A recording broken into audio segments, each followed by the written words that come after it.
Our big family reunion this year was on Mother's Day. My cousin, who normally hosts all of us for Thanksgiving, had us over. She made turkey, stuffing. On the table were all the traditional dishes. But more importantly, around the table were all the traditional guests. And it was great. My aunt, who is a distinguished Harvard professor, which may, by the way, be the most redundant sentence in the English language. Is there such a thing as an undistinguished Harvard professor?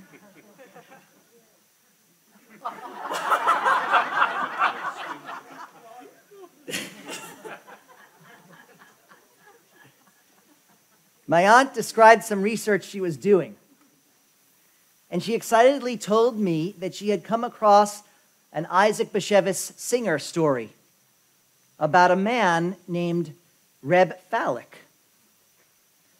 My mother's family name is originally Falek, so that name certainly piqued my aunt's interest and mine too.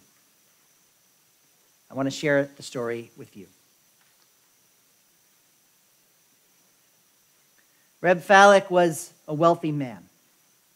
He had a large estate, many servants, and many workmen.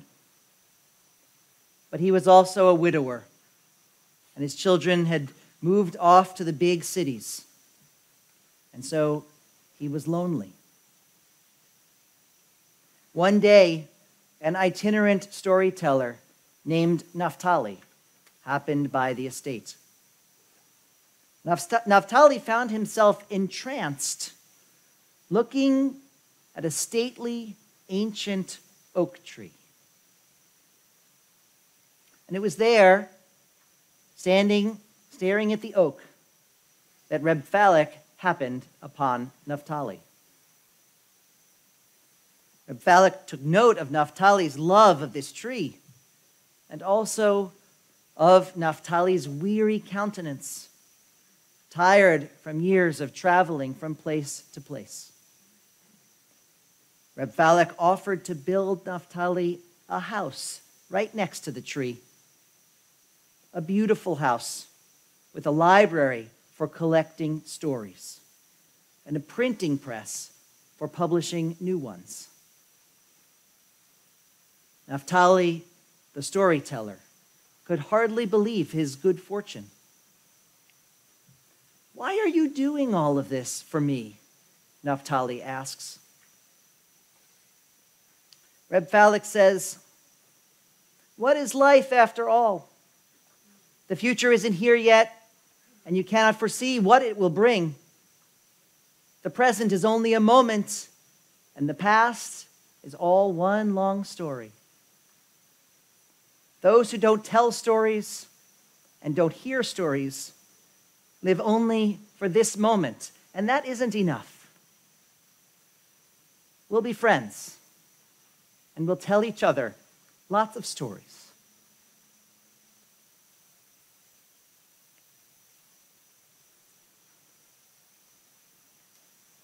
Memory is made manifest, made real, by telling stories.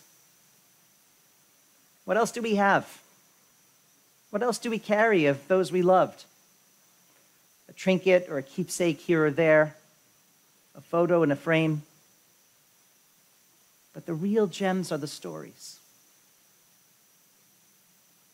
We taste a certain familiar food, or hear mention of a beloved place, or pick up a forgotten photograph, and suddenly the story comes rushing back to us, complete with color and sound. It's so real that we are inside of it, if only for a moment. And our loved one is alive again, if only for a moment. Their voice, their touch, their laugh, as real and as sweet as ever.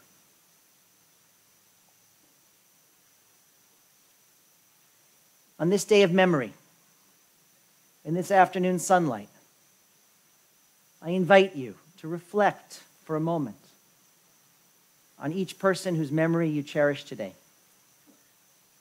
For each of them, think of a story about their life that brings a smile to your face, that brings some degree of comfort to your heart. And now commit to telling it. Tell a story to your spouse that you had forgotten. Remind your sibling of that story about that time when the two of you. Tell the child who is named for your loved one a story about their namesake. I am grateful to every one of you who shared with me a story of a loved one who you lost this year. I want to share just a few of them with you.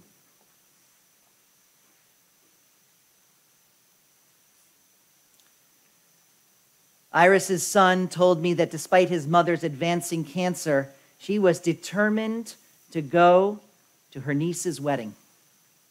She looked forward to it for months and traveled down to Houston and celebrated with tremendous joy.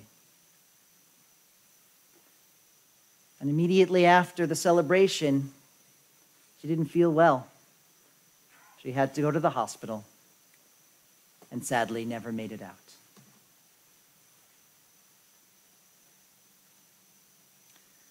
Karen's daughter told me a story of her mother's determination and commitment. She delivered her daughter in the midst of writing congressional testimony, lugging a 1985 portable computer right into the delivery room.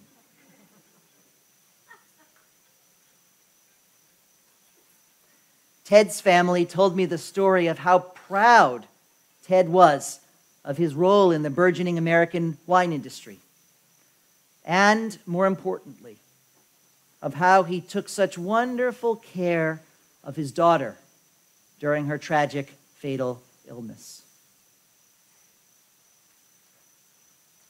And Lee's granddaughter told the story of how Lee founded an intellectual salon here in Westport decades ago, inviting only those who she considered to be the most creative and most interesting to present there.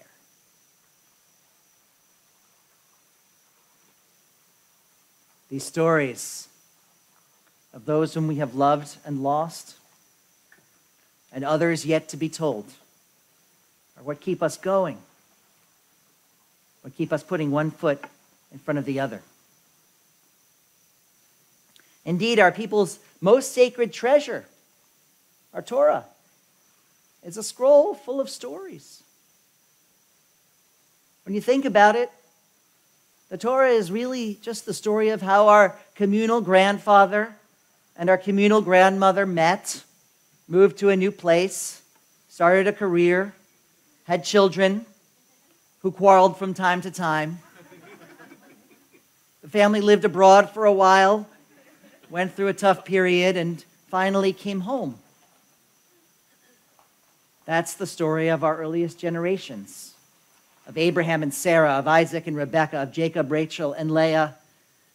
And that's the story of our generations too. Torah is sacred because it tells the story of every single one of us.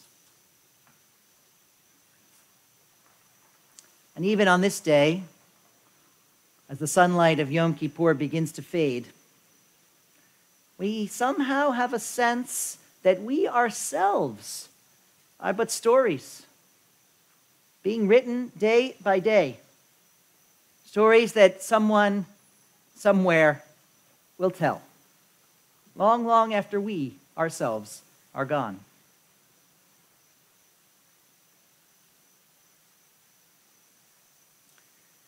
May we make this a year of writing new stories to be treasured and shared. For we are part of a larger story of our family, of our people, of humanity. Isaac Bashevis Singer writes, Yes, creatures die. But this doesn't end the story of the world. One endless and wondrous story that only God knows in its entirety.